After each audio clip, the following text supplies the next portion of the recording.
talk to me about your background and why you decided to run for city council. Sure.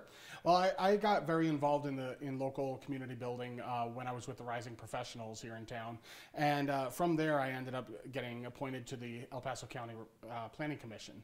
So I spent 6 years on the Planning Commission until I was term limited out last year. Learned a lot about land use in the county and as it relates to the city as well. Then I went and I've now been on the Citizens Transportation Advisory Board for 4 years as well, and really understand kind of not just the land use side, but also how transit and transportation work within that. I think this is just kind of the next natural step for my service to the community. I love Colorado Springs.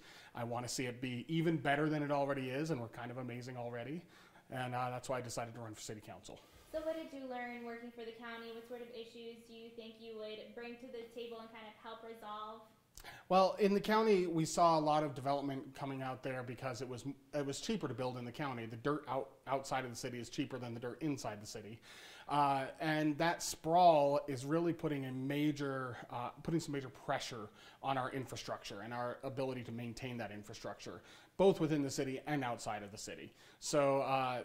Knowing those issues, I think, is critical for as we move forward. How are we going to make sure that we can sustain being able to take care of what we have now within the city? And I think I can bring that expertise to the table.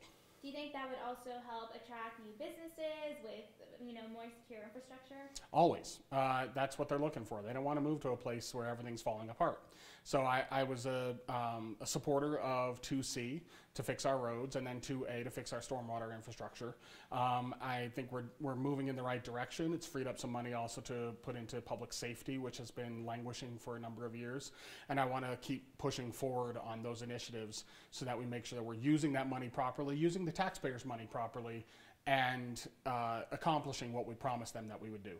As you know, these at-large seats represent the city as a whole, so Sure. How do you think you would represent the city as a whole? Well, all of my work in the community has been serving the city as a whole. I started an organization called Colorado Springs Fresh Perspective a few years back with the goal of making sure that the underrepresented parts of the city are getting a voice at the table, whether it be on the boards and commissions of the city or in elected office. And that's a passion of mine. I want to make sure that the southeast part of the city, the young millennials that are starting up businesses in our city, they all have a chance to be represented when it comes time for decisions that matter to them.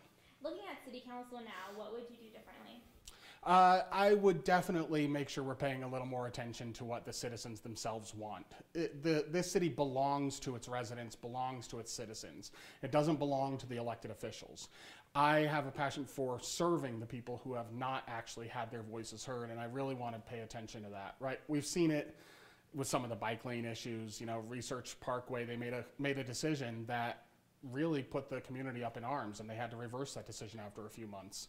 I don't want to see those types of decisions being made and wasting our money on starting it and stopping it and starting it and stopping it. If we have community buy-in and community input to begin with, I think we'll have better outcomes in the end. So that's something I would bring to the table. So to recap, the issues that would be at the top of your priority list would be transportation infrastructure? And affordable housing. Affordable housing, I think, is a major issue in the city right now. I'm a realtor, so I see the costs of housing going through the roof, literally.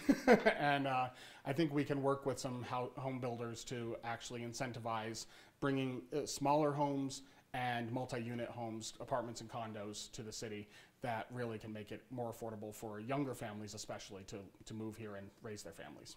For constituents who aren't necessarily here today, how would you summarize your platform if you could summarize it in a few sentences? Sure. Well, as I said, affordable housing, really want constituent input, public input on decisions, and I really, really want to talk about homelessness today. We've got a major homelessness issue. I think we have a moral and fiscal responsibility to help those who want to actually get out of that situation to a position of self-sustainability, and I think we can do that.